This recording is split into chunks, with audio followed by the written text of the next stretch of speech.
तो welcome back everyone. जो आज हम टॉपिक पढ़ने वाले हैं वो मैंने लास्ट क्लास में बता ही दिया था। ये जो हम टॉपिक पढ़ने वाले हैं वो है आपका importance of cyber security. Why we are using cyber security in our day to day life. So एक जनरल एक हम बात करते हैं कि अभी जो हम जिस ओरा में रह रहे हैं वो एक हमारा डिजिटल आपका एरा है। ठीक है, जहाँ पे हर एक चीज we are totally dependent on the internet and phones. कि हमने कोई भी मैसेज किया या आपने कोई वीडियो क्लिप भेजी है, टेक्स्ट मैसेज के अलावा हमने बहुत सारे आप कोई भी ट्रांजेक्शन्स करनी होती हैं ऑनलाइन। या आज जब से कोविड हुआ था, कोविड के बाद से हम लोग जो भी ट्रांजेक्शन्स करते पेपरलेस करेंसी को प्रमोट करने के लिए, हमें किसी 10 रुपए देने होते तो हम बेसिकली उससे क्यूआर कोड लेकर उसको स्कैन करके हम उसको अमाउंट ट्रांसफर कर देते हैं instead of giving the paper currency. तो जब हम बात करते हैं हमारे इम्पोर्टेंस ऑफ साइबर सिक्योरिटी की, तो हमने सबसे पहले बात करते हैं डिजिटल एरा की। डिजिटल एरा में जहाँ पे आप सारी ट्रांजेक्शन वगैरह ऑनलाइन कर रहे हो, चाहे आपको किसी को भी पेमेंट करनी हो, आज के डेट में हम लोग पेपरलेस करेंसी पे काम करते हैं। दैट मीन पेपरलेस करेंसी में हम लोग ऑनलाइन ट्रांजेक्शन वगैरह सारी चीजें में फोकस बिलीव करते हैं इंस्टेड ऑफ कि अपने पर्स में हम अमाउंट रखें। ठीक है, चाहे कोई कोई भी ऐप हो, चाहे वो आपको को ग्रोसरीज लेनी हो, चाहे आपको अपने क्लोथ्स लेने हो, या आपने कोई बिल पे करना हो, हम कोशिश करते हैं ऑनलाइन पेमेंट करने की। तो जब हम ऑनलाइन पेमेंट करते हैं तो दो तरह की सिक्योरिटी को ध्यान में रखा जाता है। एक सर्वर आपका क्लाइंट साइड से, एक यूजर साइड से। एक क्लाइंट साइड से मीन्स कि जब आप कस्टमर आप पर्टिकुलर ऐप कंपनी की लॉगिन कर रहे हो, तो वो ऐप की ऑथेंटिकेशन भी होनी चाहिए कि जो इन्फॉर्मेशन उस कंपनी की आप ऐप यूज करने में कर रहे हो वो सेफ है। उसको कोई प्रॉब्लम यूज करते टाइम पे नहीं आएगी, आपका कोई भी डेटा ब्रीच नहीं होगा, कोई भी अनऑथराइज एक्सेस उस डेटा को हैक नहीं करेगा कोई भी ट्रांजेक्शन वगैरह करने में। ठीक है, वरना उसको एक नेगेटिव अप्रोच पड़ता है और आपकी कंपनी की पब्लिसिटी डाउन हो जाती है। तो बहुत सारे पॉलिसीज, बहुत सारे आउटकम्स को सोचने के बाद ही गेटवेज का यूज करके थर्ड पार्टी के थ्रू सिक्योरिटी को मेंटेन किया जाता है। अब आता है कि साइबर सिक्योरिटी का क्या आजकल काम चल रहा है। साइबर अटैक्स आज के दिन में बहुत ज्यादा कॉमन हो चुके हैं, क्योंकि आप हर चीज जो है वो ऑनलाइन हो गई है। जब पेपरलेस करेंसी मार्केट में आई थी तो आपके पेपरलेस करेंसी में डिजिटल करेंसी भी मार्केट में आई है। बहुत सारी कंपनीज की अपनी अपनी करेंसीज मार्केट में लेके आई है। जैसे सबसे ज्यादा आपका फेमस चलता है बिटकॉइन एंड ऑल, जिसके थ्रू आप मतलब कि करेंसी होते हुए भी आपको सामने नजर नहीं आती, बट हाँ, एक नेम है बिटकॉइन, आपने परचेज किया जिसको आप फॉलो अप यूज करते रहते हैं। तो उसको ही परचेज करने के अलग अलग वे हमारे पास होते हैं कि आप उसको व्हाइट मार्केट से परचेज कर रहे हो, ग्रे मार्केट से परचेज कर रहे हो, या ब्लैक मार्केट से परचेज कर रहे हो। जब ब्लैक मार्केट से परचेज करो दैट मीन्स कि आप उसका कोई टैक्स पे नहीं कर रहे हो, आप डायरेक्टली जिस अमाउंट का है वो डायरेक्टली अनऑथराइज पर्सन से आप वो बिटकॉइन परचेज कर रहे हो। जब आप ग्रे मार्केट से परचेज कर दैट मीन्स कि आपने टैक्स से बचने के लिए आप लोग क्या करते हो, ग्रे मार्केट पे थर्ड एजेंसी के थ्रू परचेज कर लेते हो। और white market is what exactly कि गवर्नमेंट को बता के आप कोई चीज करेंसी वगैरह परचेज करते हो। तो जब हैकर्स वगैरह होते हैं वो क्या करते हैं, ब्लैक मार्केट में ज्यादा चीजें होती है कि जहाँ पे बंदे पर्सन को चेक नहीं किया जाता कि वो ऑथेंटिकेट है कि नहीं है। जैसे फॉर एग्जाम्पल के लिए अगर आप लैपटॉप ठीक कराने के लेके जाओगे, आप नॉर्मल एक शॉप पे गए, तो आपको 1% डाउट माइंड में रहेगा कि भाई मेरे पार्ट्स कंप्यूटर के इसमें लोकल पार्ट से एक्सचेंज हो सकते हैं। आप जब भी अपना फोन भी, लैपटॉप छोड़ो, फोन भी अगर आप रिपेयर कराने चाहते हो, तो instead of going on local shops आप लोग सर्विस सेंटर्स पे जाना प्रेफर करते हो, जहाँ पे, और स्पेशली सर्विस सेंटर वो जहाँ पे आपकी कंपनी के मोबाइल रजिस्टर हो जिस कंपनी के थ्रू।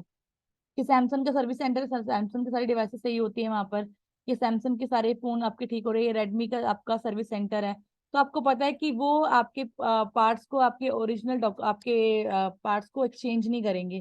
तो सेम विद दैट आपका जो फिजिकल आप सर्विस सेंटर्स वगैरह ढूंढते हो अपने कोई भी मोबाइल को रिपेयर कराने के लिए, सेम विद दैट जब हम किसी वेबसाइट पे कुछ चीज ऑर्डर प्लेस करते हैं तो हम भी उसकी ऑथेंटिकेशन और जेन्युइनेंस चेक करते हैं कि वो वेबसाइट जेन्युइन है कि नहीं है। कि ये ना हो कि हम यहाँ से ऑर्डर तो कर रहे हैं पर हमारा डेटा कहीं और ही जा रहा है और हमारे सारे बैंक बैंक अकाउंट की डिटेल्स आपकी हैक हो रही है।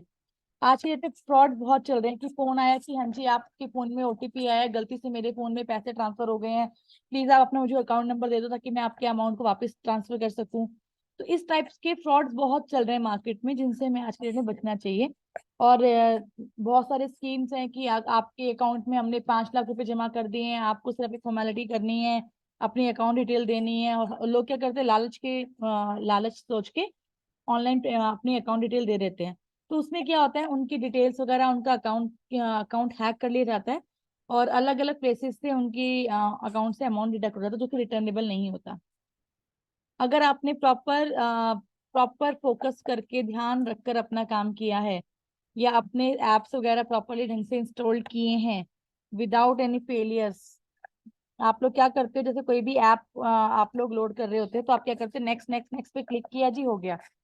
उसमें आप ये नहीं पढ़ते हो कि वो कौन सी ऑथेंटिकेशन मांग रहा है, आपकी क्या जेन्युइननेस मांग रहा है, कि आपके पर्टिकुलर ऐप के पास ऑथेंटिकेशन है कि नहीं है, कि वो आपके सारे कॉन्टेक्ट्स को, इन्फो को एक्सेस करे ना करे।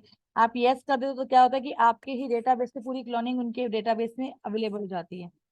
तो जब भी कभी कोई ऐप आप यूज करते हो, तो उनको कभी भी परमिशन ना दो कि आपकी सिस्टम की इमेजेस और आपके सिस्टम के कॉन्टैक्ट्स वगैरह एक्सेस करने के, वरना आपका डेटा ब्रीच हो जाता है। तो इन चीजों का हमें थोड़ा सा ध्यान रखना पड़ता है ताकि हम सिक्योरिटी को मेंटेन कर सकें। क्लियर है इस चीज में? एक सेकंड प्लीज।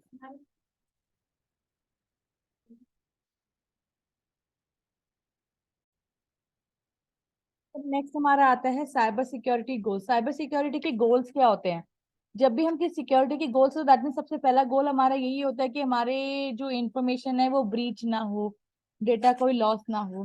ठीक है, तो उसके उसमें हमारा आपका साइबर सिक्योरिटी का मेन इशू है कि डेटा प्रोटेक्ट करके रखना है, ताकि कोई भी अनऑथराइज आपके डेटा को एक्सेस ना कर सके। तो इसमें हमारे प्रिंसिपल कॉल किया जाता है आपका CIA ट्रेड्स।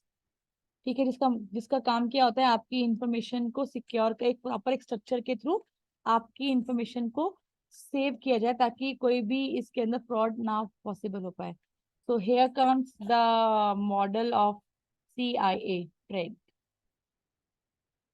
कॉन्फिडेंशियलिटी, इंटीग्रिटी और अवेलेबिलिटी। कॉन्फिडेंशियलिटी का मतलब क्या होता है कि आपका डेटा अनऑथराइज एक्सेस, कोई भी पर्सन उसको एक्सेस नहीं कर सकता without your permission, without your confirmation, without your OTP। कोई भी आपके डेटा को एक्सेस कर ही नहीं सकता इनिशियल लेवल पर। ठीक है, सो फिर हमारा नेक्स्ट आता है, इसके अंदर हमारा क्या है, ये डायग्राम है आपका।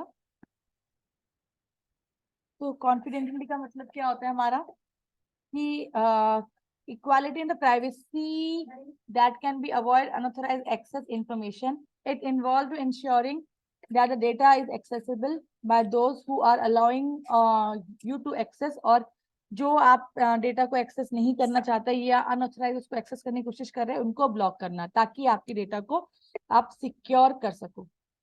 Right? So prevent the essential information from reaching with the wrong people। कोई भी अनवांटेड अनऑथराइज्ड पर्सन उस इंफॉर्मेशन को यूज ना करे, इसलिए हमारा कॉन्फिडेंशियलिटी का यूज किया जाता है। इसमें data encryption is the best way. आपके डेटा को इंक्रिप्ट कर दिया जाता है, ताकि सिर्फ जो यूजफुल और जो ऑथराइज पर्सन है उन्हीं को समझ में आए कि डेटा का मीनिंग क्या एग्जैक्टली, और उसको मेंटेन किया जा सके। जितने भी हमारे आगे जितने रॉ वगैरह हमारे होते हैं, वहां पे आपका डेटा इंक्रिप्शन यूज की जाती है डेटा को हाइड करने में, ताकि डायरेक्ट कम्युनिकेशन ना करके इनडायरेक्ट कम्युनिकेशन की जाए, ताकि डेटा की ओरिजिनलिटी को और उसकी इंक्रिप्शन को कोई भी क्रैक ना कर पाए। इंटीग्रिटी। इंटीग्रिटी क्या होता है आपका? This principle ensure that the data is authenticate, accurate and the safeguarded from the unauthorize modification by the threats actor और द एक्सीडेंशियल यूजर मॉडिफिकेशन। कि कई बार क्या होता है आपके डेटा में, कि आपने अपनी फाइल कुछ काम कर रहे हो, आप बेसिकली इनका मेन पर्पस क्या होता है, जहाँ पे भी आपका फाइनेंशियली कोई भी डेटा यूज किया जाता है, ट्रांजेक्शन्स में, टेंडर्स वगैरह में, बड़ी बड़ी कंपनीज के टेंडर्स वगैरह हमारे टेंडर्स वगैरह मार्केट में आते हैं, तो उनको टेंडरिंग करके आपके कोटेशंस को चेंज कर दें रन टाइम पर, कि उसमें कुछ चेंज कर दिया, या आपने कुछ गन्स वगैरह परचेज की गवर्नमेंट ने किसी प्राइवेट एजेंसी से, उसमें कुछ उनकी इंफॉर्मेशन लीक आउट कर ली, क्योंकि बहुत ही कॉन्फिडेंशियली इंफॉर्मेशन होती है। अगर हमारी कंट्री की इंफॉर्मेशन पता हो सब सारी कंट्रीज को, कि हमारे पास कौन कौन सी आर्म्स अवेलेबल है, तो it's very difficult to maintain the securities of our country. तो हम क्या, उसमें क्या होता है कि आपकी जितनी भी आर्म्स की इंफॉर्मेशन होती है, मिसाइल्स की इंफॉर्मेशन होती है, उनको सेफ साइड रखा जाता है। तो इंटीग्रिटी इज द प्रिंसिपल कि कोई भी आपका अनऑथराइज पर्सन, ऑथेंटिकेट पर्सन, आपका अनऑथेंटिकेट पर्सन डेटा को एक्सेस ना कर पाए। सिर्फ ऑथराइजेशन एक पर्सन की, मल्टीपल लोगों की ऑथराइजेशन के बाद ही आप डेटा को एक्सेस कर सकते हैं। नेक्स्ट आपका होता है अवेलेबिलिटी। अवेलेबिलिटी मतलब कि आपका data, this principle make the information to be available and the useful for the authorized people away. Authorize people को कोई प्रॉब्लम ना आए, तो उनकी डेटा की अवेलेबिलिटी भी, ताकि उनको एप्स वगैरह यूज करने में प्रॉब्लम ना आए। कि अगर मैंने कोई ऐप, सपोजिंगली मैंने फोन पे ऐप यूज कर रही हूँ, और अगर फोन पे अपनी सिक्योरिटी मेंटेन प्रॉपर नहीं करा, तो क्या मैं उसको फ्यूचर में यूज करूंगी? बिल्कुल नहीं करूंगी। आई विल गो विद अंदर ऐप, ताकि मेरा बैंक अकाउंट सेफ साइड रहे, मेरी डिटेल्स वगैरह सेफ साइड रहे। और यूजर फ्रेंडली होना चाहिए, ताकि मैं उस ऐप को प्रॉपरली यूज कर सकूं। या कोई भी जो भी मैं मोड ऑफ यूज कर रही हूँ साइबर सिक्योरिटी के लिए, उसे मुझे ऑपरेट करने में कोई प्रॉब्लम नहीं आनी चाहिए। तो अवेलेबिलिटी भी जरूरी रोल प्ले करती है आपके CIA थ्रेड मॉडल के अंदर। आई थिंक इसमें आपको कॉन्सेप्ट क्लियर हो गया है। CIA ट्रेड में क्या है, आपका 3 प्रिंसिपल्स पे काम किया जाए, कॉन्फिडेंटियलिटी, इंटीग्रिटी और अवेलेबिलिटी। ठीक है, तो इसके बारे में मैंने आपको कॉन्सेप्ट क्लियर कर दिया। सो नेक्स्ट हम पढ़ेंगे आपका types of cyber security threats. की साइबर सिक्योरिटी थ्रेड्स कितने टाइप के होते हैं? Phishing, malware, man in the middle, ये सब क्या है? These all are the unauthorized access. इसको हम मिलिशियस सॉफ्टवेयर कैटेगरी में डालते हैं। मिलिशियस सॉफ्टवेयर वो सॉफ्टवेयर होते हैं जिनके बारे में यूजर को पता नहीं होता। ऐसे बोलते हैं ना, हमें नहीं पता, अननोन पर्सन ने ये काम किया। तो अननोन भी अपने आप में कैटेगरी बन गई, कि जिनके बारे में आपको पता नहीं है, तो वो आपकी अननोन कैटेगरी हो गई। तो सेम यही हम प्रोसेस यूज करते हैं अननोन कैटेगरी का, कि जहाँ पे अननोन कैटेगरी आपकी कंप्यूटर में कहलाई जाती है, वहां पे आपका डिजिटल वर्ल्ड में इसको हम मिलिशियस सॉफ्टवेयर कहते हैं। कि अनऑथराइज सॉफ्टवेयर या अनऑथराइज वे, जिसके थ्रू क्या क्या चीजों से हम कंप्यूटर अपने डेटा को हैक कर सकते हैं, वो तरीके कौन कौन से हैं, ये बारे में आपको बताया गया है। सबसे पहले आ गया malware. Malware means malicious software which is the most commonly common cyber attack tool. It is used by the cyber criminal and the hackers to dispute the or damage the आपका legitimate user system. For example, it is important, कोई data आपके पास system में पड़ा है, तो virus, स्पावेयर, आपका स्पावेयर, Trojan, ये सारे हमारे क्या है, मिलिशियस सॉफ्टवेयर हैं, जो कि किस कैटेगरी के अंदर आते हैं? आपके मालवेयर के अंदर आते हैं। आपने अपने कंप्यूटर में कोई डेटा रखा हुआ है, और आपको एक फ्री में आपको सीडीज मिल रही कि इसमें एक्सेस करो, आपको बहुत फायदा होगा। आपने सिस्टम में सीडी लगाई, 2 दिन बाद आपकी सारी फाइल करप्ट होनी शुरू हो गई, आपकी सारी फाइल आपकी उड़ गई, या आपका डेटा डैमेज हो गया, आपकी मशीन करप्ट हो गई, तो वो आपके वायरसेस के अटैक हो सकते हैं। ठीक है। स्पावेयर क्या होता है? आपकी कंप्यूटर्स के अंदर एक पेन ड्राइव से, सीडी से, डीवीडी से कोड्स आपके इंस्टॉल्ड हो जाते हैं बाय डिफॉल्ट प्ले करने पर। जो ये करता है कि आपके सिस्टम की क्लोनिंग शुरू कर देता है, और आपके गेट पे प्रोवाइड करता है, ताकि अनऑथराइज एक्सेस उसको यूज कर सके। Trojan is a type of malware और a code that appears at the legitimate software or a file to fool us into the downloading and running. Its primary purpose is to corrupt or steal the data from our device and do other harmful activities on our network. अब Trojan क्या काम करता है कि आप online कोई transaction कर रहे हो, और आपके पास जैसे कि पॉपअप्स नहीं आते कि 3D वॉलपेपर्स मिलेगा, आपने यहाँ पे क्लिक करो, आपको एक ऑनलाइन गेम खेलने का मौका मिलेगा, तो आपको कुछ ऑफर्स मिलते रहते हैं। तो these are the techniques through which कि आपने सिंगल क्लिक करने पे आपके सिस्टम में ट्रोजन मालवेयर आ जाता है, जो कि क्या करता है, आपके सिस्टम में से डेटा, जो भी आपने फाइल जो भी रखी हुई है, या आपके कंप्यूटर में ट्रांजेक्शन हिस्ट्रीज होती है, उनको पर्टिकुलर फाइल टाइप को एक्सेस करता है, जिससे क्या होता है, आपके सिस्टम करप्ट हो जाता है, और आपके डेटा को वहां से ब्रीच कर दिया जाता है। Ransomware the piece of software encrypt के लिए यूज किया जाता है बेसिकली, जिसमें क्या होता है, डेटा को हैड कर लिया जाता है प्रॉपरली, और उसको इनक्रिप्ट कर दिया जाता है। ताकि इनक्रिप्ट करना मतलब कि उसको आप अपने लैंग्वेज में कन्वर्ट कर देते हैं, और आपसे चार्ज लेते हैं आपके डेटा को वापस से ठीक करने के लिए। Worms, it is a piece of software that spreads a copy of itself from device to device without the human interaction. बिना इंसान के टच किए वॉर्म्स को कंप्यूटर्स में एक सॉफ्टवेयर से दूसरे सॉफ्टवेयर के थ्रू पास ऑन कर देते हैं कि आप मार्केट में गए हो, फ्री में मिल रहा है कि हाँ जी 100 रुपए में आपको विंडोज मिल रही है, तो आप कहोगे हाँ 100 रुपए में विंडोज मिल रही है, क्या बात है, हम ले लेते हैं। आप लोग ले लेते हैं, पर आपको नहीं पता बेसिकली यूथ का ही यूज किया जाता है, क्योंकि फ्री की चीजें या सस्ती चीजें यूथ जल्दी अट्रैक्ट करता है इन चीजों पर। तो इस चीजों से क्या होता है कि आपके वायरस वगैरह आपके फोन में या वॉर्म्स आपके फोन में, या फिर आपको फ्री मूवीज की आप ये ऐप डाउनलोड कर लो, गूगल पे जाके ये ऐप सर्च आउट करो और आपको आपको मूवीज वगैरह देखने को मिल जाएंगी फ्री में, लेटेस्ट मूवी मिल जाएगी। तो आप क्या करोगे, अच्छा लेटेस्ट मूवी मिल जाएगी, ओके डन। आप वो ऐप को बिना उसकी ऑथेंटिकेशन चेक किए हुए आप डाउनलोड कर लेते हो, और उससे क्या होता है कि आप ही की फोन फोन की क्लोनिंग होनी शुरू हो जाती है और आपको पता भी नहीं चलता। सेम विद दैट कि आप ही पायरेटेड सॉफ्टवेयर जो आप लोग लेते हो उसके थ्रू वॉर्म्स वगैरह के कंप्यूटर्स में एंटर कर जाते हैं, जिसके थ्रू सबसे बड़ी प्रॉब्लम क्या आती है कि आपका डेटा करप्ट हो जाता है, और आपने जितने लोगों को अपनी पेन ड्राइव वगैरह या मेल वगैरह की होगी सेम फाइल से, उन सभी के सिस्टम में वॉर्म्स वगैरह एंटर कर जाते हैं और आपके सिस्टम को डैमेज कर देते हैं। एडवेयर, एडवेयर आपका क्या होता है, जो आपका एडवर्टाइजिंग जो सॉफ्टवेयर आपके हमारे यूज किए जाते हैं आपके कोई भी चीज में एडवर्टाइजमेंट वगैरह आ जाती है, हम लोग क्लिक करते हैं, अच्छा ठीक है आपकी आपने क्लिक किया ओके कर दिया, या screen saver 3D screen saver चल रहे हैं आपके छोटे छोटे प्रोग्राम्स, जिनका मेन ऑब्जेक्टिव क्या होता है, आपको जैसे एड्स वगैरह दिखती है ना आपको, कोई भी साइट्स ओपन करोगे आपके लेफ्ट हैंड साइड पे राइट हैंड साइड पे आपकी एड्स चलती रहती हैं। तो एडवेयर का काम करता है कि एडवर्टाइजमेंट पे अगर आपने क्लिक कर दिया तो आपके सिस्टम को वो एक्सेस कर लेता है। बूटनेट्स, it is a collection of internet collected malware infected devices that allow a criminal to control them. It enables the cyber criminals to get the traditional leaks and unauthorized access and data theft without the user permission.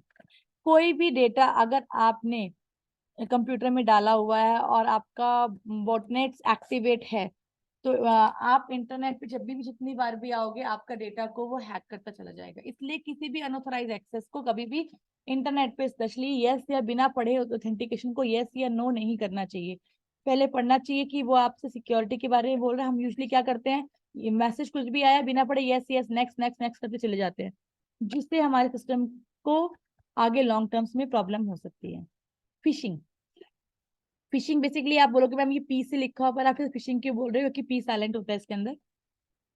Phishing is a type of cyber crime in which a sender seems to come from the genuine organization like PayPal, eBay, financial institutions और friends और co-worker कहीं से भी आपका आ जाएगा, जो कि आपके साथ काम करेगा और मेल्स और वगैरह आपको फॉरवर्ड करके टेक्स्ट वगैरह क्लिक करना शुरू करेगा। जैसे ही आपने उस मेल्स वगैरह पे आपने फोन वगैरह पे जो मेल्स आता है कि अच्छा मैं तो एक लिंक भेज रहा हूँ, उसको लिंक को यूज करोगे तुम्हें ये बेनिफिट्स मिलेंगे, मुझे तो बहुत बेनिफिट हुआ, तो उससे क्या होगा आपका मालवेयर आपके सिस्टम में इंस्टॉल हो जाएगा और कोई भी आप डिवाइस को उस पर्सन को भी हैक और ट्रेस कर सकते हो। बेसिकली जो आपके बड़े बड़े कंपनीज में आपके होते हैं हैकर्स वगैरह होते हैं, वो यही करते हैं कि कंपनी के पर्सन को ही यूज करके उनके फोन्स वगैरह में डिवाइसेस एक्टिवेट कर देते हैं, जिसके थ्रू क्या होता है कि उनकी लोकेशंस उनके मैसेजेस कॉल्स वगैरह डबल डबल ट्रांसफर हो जाते हैं, जिसको आप इजीली मॉनिटरिंग कर सकते हैं। तो फिशिंग इज द वे